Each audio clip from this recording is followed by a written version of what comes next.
रहे हैं आप, मैं हूं आपके साथ पूजा।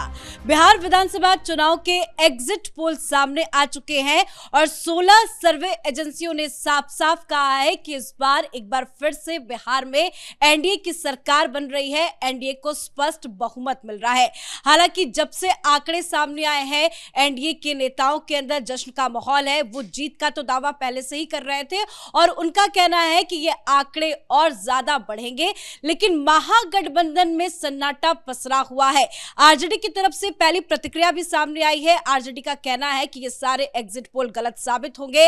हर बार बिहार में यही होता है कि एग्जिट पोल कुछ और होता है, नतीजे कुछ और होते हैं। आरजेडी कह रही है कि एग्जिट पोल गलत साबित होगा और तेजस्वी यादव मुख्यमंत्री बनेंगे। कांग्रेस पार्टी की तरफ से भी प्रतिक्रिया सामने आई है। कांग्रेस पार्टी ये कह रही है कि अगर ये वाकई में एग्जिट पोल जो है वो नतीजों में तब्दील होंगे तो ये बहुत बड़ी जनता की भूल होगी। जनता एक बार फिर से गलती कर रही है, गलत सरकार को चुनने जा रही है। हालांकि ये तो कैमरे के सामने, मीडिया के सामने इस तरह की बयानबाजी चल रही है, लेकिन बड़ी अपडेट ये है कि एग्जिट पोल के आंकड़े देखकर तेजस्वी यादव काफी ज्यादा परेशान है। इमरजेंसी मीटिंग्स चल रही है आरजेडी के अंदर और राहुल गांधी तो वैसे ही पहले से गायब है। उन्होंने इस पर कुछ भी बोलने से साफ साफ इनकार कर दिया है। अभी तक राहुल गांधी की कोई प्रतिक्रिया सामने नहीं आई है। तो एग्जिट पोल के बाद क्या कुछ चल रहा है महागठबंधन में, आपको बताएंगे। मेरे साथ जुड़े हुए हैं कैपिटल टीवी के editor in chief doctor Manish Kumar, हमारे एग्जीक्यूटिव एडिटर राजीव जी और हमारे सहयोगी और senior journalist Raj Singh. Sir, पहला सवाल मेरा आपसे है। 16 एजेंसियां साफ साफ कह रही है कि एनडीए की सरकार बन रही है, लेकिन महागठबंधन के नेता अभी भी कह रहे हैं कि नहीं, ये गलत है, झूठा है, ये झूठा साबित होगा, महागठबंधन सरकार बनाने जा रही है। देखिए, नेताओं में कुछ सीरियस लोग होते हैं और कुछ नॉन सीरियस बकवास करने वाले। और विडंबना यह है कि चाहे वो आरजेडी हो, चाहे वो कांग्रेस हो, जो नॉन सीरियस किस्म के जो नेता हैं वो अभी सबसे आगे हैं इन पार्टियों के अंदर। अभी मैं सुन रहा था बयान एनडीटीवी के ऊपर, तारिक अनवर साहब, वो सीनियर सीजन लीडर है। उन्होंने साफ साफ कह दिया, हार मान ली एक तरीके से। उन्होंने ये कहा कि अगर ये एग्जिट पोल सही साबित होते हैं तो महागठबंधन लोगों के मूड को पकड़ने में, लोगों को समझने में बहुत बड़ी चूक कर दी हम लोगों ने। ये बिहार के अंदर कांग्रेस का जो सबसे वरिष्ठ लीडर है, वो राहुल गांधी के पिता के समकक्ष थे, है ना। तारिक अनवर छोटे मोटे लीडर नहीं है। जब वो ये बात कह रहे हैं तो आप ये समझिए कि कितनी बड़ी समस्या है। अभी क्या होगा, अभी तक ये लोग मीटिंग कर रहे हैं किस लिए? ये कहने के लिए कि कांग्रेस पार्टी, आप देखिएगा 1 घंटे के बाद शुरू हो जाएगा कि अगर वो ऐसे रिजल्ट आता है तो वोट चोरी हो गई, वोट चोर, गद्दी चोर, पता नहीं क्या क्या ये लोग करेंगे। लेकिन एक बात समझने की है कि ये जो महागठबंधन की जो हालत एग्जिट पोल में दिख रही है, ऐसी हालत रिजल्ट में भी होगी। उसका कारण वो ये सिंपल ये है कि आपस में ही एक दूसरे को ये लोग हराने का काम कर रहे थे। वाकई में तो बिहार के पहले चरण में भी बम्पर वोटिंग हुई राजीव से, और सेकंड फेज में आज भी अच्छी खासी वोटिंग हुई, ऐतिहासिक वोटिंग हुई है। तेजस्वी यादव इस वोटिंग से गदगद थे।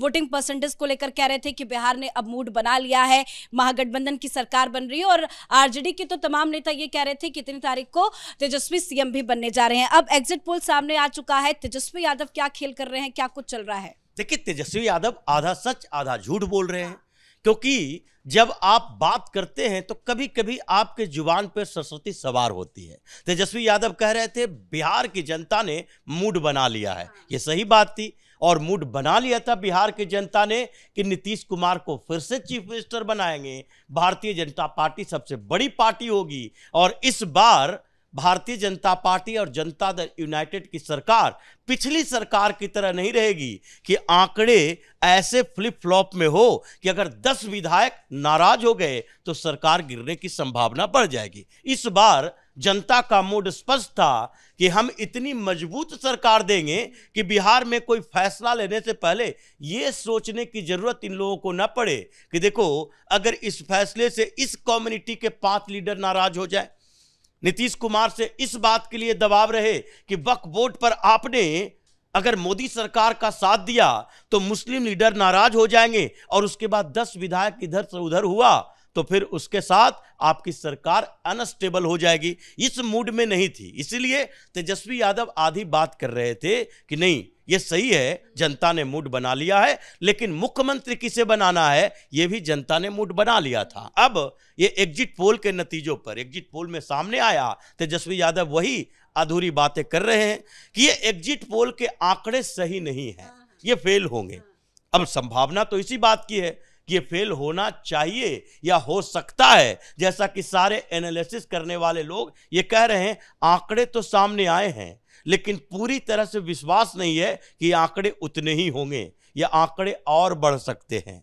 ये तेजस्वी यादव इस बात को समझते हैं कि आंकड़े क्या आने वाले हैं। वो जानते हैं कि अगर हम कितनी भी कोशिश कर लेंगे, झगड़ा कर लें, संग्राम कर लें, सड़क पर आकर क्रांति करने लगें, फिर भी जो चुनाव आयोग का परिणाम आएगा उसके बाद हम कुछ कर नहीं सकते। मुख्यमंत्री बनेगी, सरकार बनेगी और उसके बाद हम फिर से विपक्ष में ही बैठे रहेंगे। इसलिए अभी कुछ वक्त है, वो चिल्ला लें, चीख लें, लेकिन घर में तो सन्नाटा है। लालू राबड़ी के आवास में लाइट ऑफ हो चुकी है और इधर दिल्ली में राहुल गांधी कोप भवन में चले गए हैं कि नहीं हमें कुछ नहीं बोलना है, अभी एजेंडा तय करना है कि आगे किस लाइन पर जाना है। वोट चोरी करवाएं या फिर ये बताएं कि ईवीएम में चोरी हो गई, या फिर ये बताएं कि नहीं बिहार में इन लोगों ने प्रशासन के साथ मिलजुल कर कुछ गड़बड़ियां की है। ये लोग मंथन में लगे हुए हैं। और राहुल गांधी ने तो पहले से ही एजेंडा सेट कर लिया था कि वोट चोर गद्दी छोड़ का वो नारा लगा रहे थे और बार बार यही कह रहे थे कि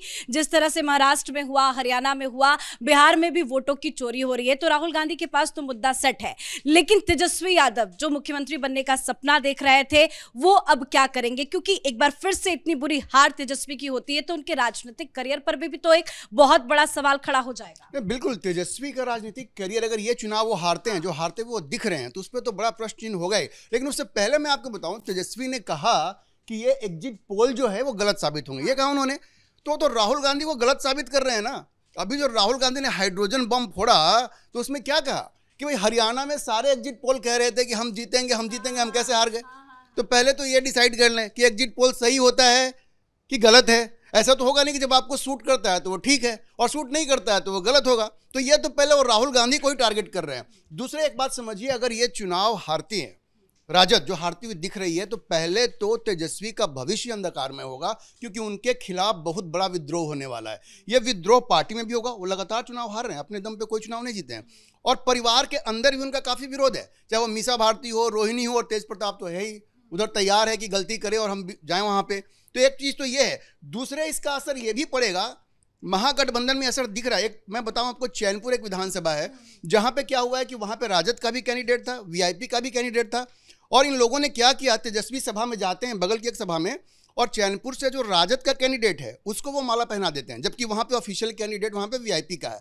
उसके बाद कैमूर जिले का जो वीआईपी का प्रेसिडेंट है वो प्रेस कॉन्फ्रेंस करता है और कहता है कि हमारे नेता को काटा जा रहा है, कद छोटा किया जा रहा है। तो टूट फूट तो वहाँ पहले से शुरू हो गई है।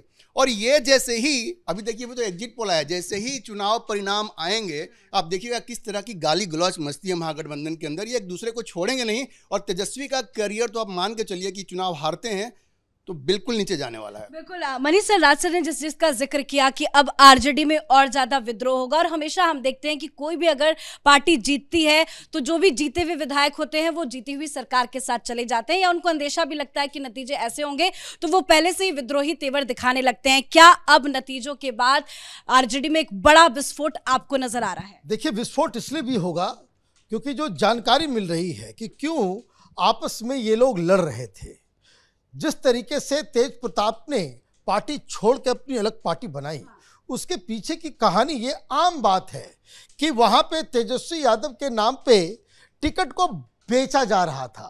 आप किसी को 5 करोड़, किसी से 4 करोड़, किसी से 6 करोड़ लेकर के आप टिकट बांट रहे थे। और जब आप टिकट बेचेंगे तो वो आपके वैचारिक दृष्टि से वो आपकी पार्टी के लोग नहीं हैं। उनको तो ये लगेगा कि हम तो बर्बाद हो गए, पैसा भी गया, हम चुनाव भी नहीं जीते। तो ये सारे लोग क्या करेंगे, ये सारे लोग सीधे सीधे लीडर के ऊपर, जो हाल राहुल गांधी का कांग्रेस पार्टी में है, किस तरीके से जितने पुराने लोग हैं वो राहुल गांधी को आड़े हाथ लेते हैं और उस वजह से Congress party is a divided house और इसीलिए कांग्रेस पार्टी हर जगह चुनाव हारती है। यही बीमारी, यही हाल तेजस्वी का भी होने वाला है। राज ने बिल्कुल सही कहा, रिजल्ट आते ही जो गाली गलौज और जो आरोपों का सिलसिला महागठबंधन के अंदर दिखेगा, उससे सिर्फ और सिर्फ बिहार की जनता को इंटरटेनमेंट मिलेगा। लेकिन सिर्फ विद्रोह आरजेडी में ही क्यों, कांग्रेस पार्टी में भी तो होगा, क्योंकि शुरू से ही कांग्रेसी लगातार विरोध कर रहे थे। जो सीट शेयरिंग को लेकर बवाल हुआ, उसको लेकर तो विरोध प्रदर्शन हुआ, धरना तक भी हुआ। तो क्या आरजेडी के बाद कांग्रेस पार्टी में विद्रोह होगा? क्योंकि कांग्रेस पार्टी तो डबल डिजिट में आती नजर नहीं आ रही है। देखिए, कांग्रेस पार्टी में विद्रोह नहीं होगा, कांग्रेस पार्टी में टूट होगा। क्योंकि कांग्रेस में अभी जितने जीत कर आएंगे, 7-8 लोग अगर जीत के आ गए, 10 के आसपास का आंकड़ा भी कांग्रेस को मिल गया, तो उसमें 2 तरह के लोग हैं, 2 तरह के उम्मीदवार ही थे। एक उम्मीदवार वो जो केवल बिहार में देख रहे थे कि मुस्लिम अपीजमेंट की पॉलिटिक्स हो, जिसमें कुछ मुसलमान कैंडिडेट थे। दूसरा वो जो ये देख रहे हैं कि बिहार में अब मुस्लिम अपीजमेंट की पॉलिटिक्स नहीं चलेगी, क्योंकि जिस नीतीश कुमार ने अपनी बुनियाद रखी थी, जिस आधार पर लालू प्रसाद यादव को चैलेंज किया था, और भारतीय जनता पार्टी के साथ गठबंधन के समय भी, जब प्रधानमंत्री मोदी के काल से पहले की स्थितियों में वो मुसलमानों के साथ खड़े नजर आते थे, मुस्लिम इलाकों में सीटें लेकर आते थे, वो नीतीश कुमार जब ये मान लिए, उनके नेताओं ने कह दिया यादव और मुसलमानों का काम नहीं करेंगे, मतलब ज्यादा फोकस मुस्लिमों पर था। नीतीश कुमार इधर से उधर नहीं हुए वक्फ बोर्ड संशोधन कानून को लेकर, तो वो अब बिहार के अंदर ये आधार पर राजनीति नहीं चलेगी, ये कांग्रेस के कुछ नेता जानते हैं, इसलिए वो तो सीधे टूट कर आएंगे, वो पाला बदलेंगे। कांग्रेस के पास इतनी औकात नहीं होगी कि अपने जाते हुए विधायकों को रोके, क्योंकि एंटी डिफेक्शन कानून भी उस पर काम नहीं करेगा, संख्या ही इतनी नहीं होगी। कुछ अदर्स पार्टी का भी जिक्र करें राज सर, तो बड़ा फैक्टर था इस बार, प्रशांत किशोर की पार्टी भी थी, तेज प्रताप भी मैदान में थे, उनकी पार्टी भी चुनाव लड़ रही है। ये अदर का फैक्टर आपको इस बार के चुनाव में कितना दिख रहा है? देखिए, अदर का फैक्टर बनाने की कोशिश इन लोगों ने की। अब देखिए, तेज प्रताप को ये देखना पड़ेगा, अभी वो भी एक लालू प्रसाद के बेटे हैं, बस इतनी सी बात है ना, और उनका कोई एक्सपीरियंस तो है नहीं वहाँ पे, और दूसरी उनकी छवि कभी गंभीर नेता की रही नहीं है, तो उनको अभी बहुत एक लंबा सफर तय करना है। जहाँ तक प्रशांत किशोर की बात है, तो प्रशांत किशोर के लिए एक बहुत बड़ी सीख है कि कॉरपोरेट के पैसे से और मीडिया में इतने सारे इंटरव्यूज करवा के, सोशल मीडिया पे कैंपेन चला करके आप इलेक्शन नहीं जीत सकते। ये कोई अमेरिका नहीं है, ये भारत है, और उसमें भी बिहार है, जहां पे लोग हर चीज को तौल के देखते हैं। इनका सिर्फ एक था, सोशल मीडिया पे उन्होंने एक पूरी टीम बना रखी है और अपने आप को प्रेजेंट कर रहे हैं, भाई आपके पास मुद्दे क्या हैं, कौन से मुद्दे आप उठा रहे हैं, और एक जिसको हम लोग कहते हैं कि डिफरेंशिएटर होता है। क्या डिफरेंशिएटर है? कोई डिफरेंशिएटर नहीं है। उनका हाल वही था जो अरविंद केजरीवाल वाला था, सत्ता अभी तक मिली नहीं है, हर कोई गंदा है, हर कोई चोर है, यही स्थिति थी ना। अरविंद केजरीवाल एक्सपोज हो गए, और इनकी स्थिति यह है कि बिहार की जनता ने चुनाव से पहले ही इनको रिजेक्ट कर दिया है। और देखिए, ये संदेश कोई नया नहीं है, ये हर किसी को मालूम था कि जन सुराज को, प्रशांत किशोर को ट्रैक्शन नहीं मिल रहा है, और इसलिए आप देखेंगे बॉडी लैंग्वेज जो प्रशांत किशोर का था, वो चुनाव होने से पहले ही उन्होंने एक तरह से हार मान ली थी। तो प्रशांत किशोर को भी लंबा सफर तय करना है। ठीक है, पहला चुनाव था उनका, अगर वो गंभीर हैं तो खड़े हो, वहां पे टिकें, और उसके बाद दिखाएं कि वो क्या कर सकते हैं। सिर्फ मीडिया में आके बयान दे देने से और ये कह देने से कि हमने मोदी को जितवा दिया, हमने ममता को जितवा दिया, नरेंद्र मोदी कोई प्रशांत किशोर के दम पे थोड़े थे, उससे पहले से थे ना वो। तो इन लोगों को ये भ्रम हो जाता है, प्रशांत किशोर एक भ्रम में जीने वाले आदमी है। और दूसरे, वो इस बार ऐसे भी एक्सपोज हुए हैं कि उनके व्यक्तिगत सवाल उठने लगे हैं। दूसरों की डिग्रियों पर उंगली उठाई उन्होंने, उनकी डिग्री पे सवाल उठ गए, उनकी जमीन पे सवाल उठ गए, तो भ्रष्टाचार के आरोप भी लग रहे हैं। तो प्रशांत किशोर के लिए एक नई चुनौती है। चुनाव तो वो हार ही रहे हैं, लेकिन उनको एक बार फिर से कहते हैं ना कि नया अवतार लेना पड़ेगा। जैसे राहुल गांधी बार बार लॉन्च होते हैं ना, उनको भी एक नए तरीके से अपने आप को लॉन्च करना पड़ेगा और इन सवालों का जवाब देना पड़ेगा जो बड़े कठिन सवाल हैं। वाकई में मुकेश सहनी का भी जरा जिक्र कर लेते हैं। बहुत प्रेशर क्रिएट करवा के उन्होंने तो डिप्टी सीएम का उम्मीदवार घोषित करवा दिया, वो क्या करेंगे, अब उनकी क्या स्थिति दिख रही है? देखिए, मुकेश सहनी ने तो कह दिया, एक पत्रकार इंटरव्यू कर रहा था कि भाई तेजस्वी यादव ने हर लोगों को सरकारी नौकरी के लिए कहा, तो बोले भाई दूध दूहने का भी काम जो है वो नौकरी है, मछली पकड़ने का भी काम जो है नौकरी है।